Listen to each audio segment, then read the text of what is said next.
What's going on, everybody? For over 60 years, one name has haunted the highways of the East Coast: the Pagans Motorcycle Club. To the public, they're bikers. To law enforcement, they're one of the most violent, organized crime syndicates in America. A brotherhood built on fear, loyalty, and blood. They don't just ride, they rule. And inside that world are men whose names became legend and nightmare. Today, we're breaking down the most feared pagans of all time. The enforcers, the killers, the men who made the club what it is. Let's get into it.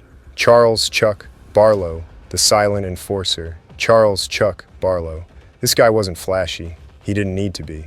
He was quiet, cold, and efficient. A Virginia pagan whose calm smile hid pure brutality. The FBI linked him to gun trafficking and violent intimidation. The kind of guy who didn't yell, didn't threaten. He showed up. People said when Barlow knocked on your door, you didn't ask why. You already knew. He was the pagan you didn't see coming until it was way too late. Dennis. Choo Choo Halderman. The human freight train. His nickname says it all, Choo Choo, because once this man started rolling, there was no stopping him. Dennis Halderman was unpredictable, violent, absolute. Agents said when Choo Choo was sent to handle a problem, he didn't negotiate. He obliterated. Dealers paid, rivals obeyed, and the pagan's business ran smooth. All thanks to one man who treated violence like an art form. William Torch Powell. William Torch Powell. And trust me, that nickname wasn't for show. Operating out of Lynchburg, Virginia, Torch had a reputation that burned, literally. Witnesses tied him to arsons, violent extortion, and intimidation tactics that scorched entire towns. When Torch showed up, everyone knew what it meant. The pagans were taking over. Resistance wasn't met with words, it was met with fire. Patrick Rizzo, the brain with blood on his hands. Then we head north to Pittsburgh. Patrick Rizzo, the vice president of the chapter.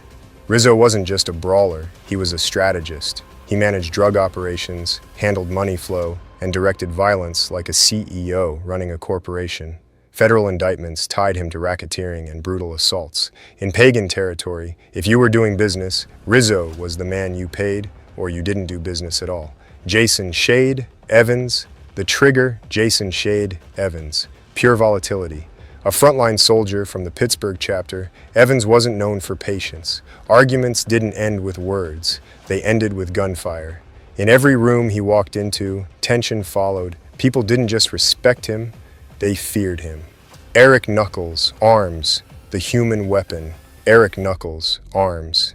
You don't earn a name like that by accident. He didn't need a bat. Didn't need a blade. His hands were the weapons. Knuckles built his reputation one brutal beating at a time. Each punch was a message, each victim a warning. If Knuckles showed up, it meant the pagans were claiming territory. Bill Pittsburgh Billy Rana, the Racket King. Now we stay in Pittsburgh for a man who blurred the line between street thug and mob boss. Bill Pittsburgh Billy Rana. He ran the city's pagan rackets, drugs, gambling, extortion, and made sure every dollar flowed back to the Mother Club. He wasn't loud, but he didn't have to be. Everyone in Pittsburgh knew who Billy was, and no one dared to cross him. Morris Dog Guzman, the hunter. Morris Dog Guzman. That nickname? Earned the hard way.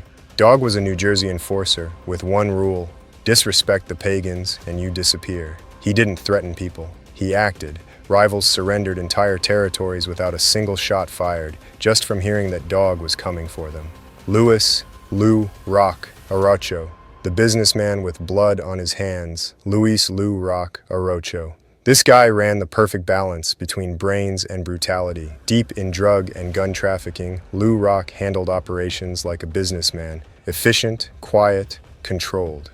But when violence was needed, he didn't hesitate. Every move was calculated. Every hit was deliberate. He was proof that in the pagans, power wasn't about who shouted the loudest. It was about who controlled the flow of money and fear.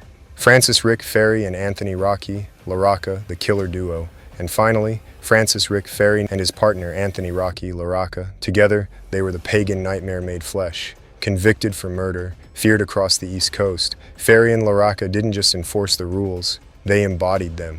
They were the club's executioners. Their names became legend, whispered in bars, feared by rivals, remembered by law enforcement. To betray the pagans was to risk meeting Ferry and LaRocca, and no one walked away from that encounter the same. These men weren't just bikers, they were architects of fear.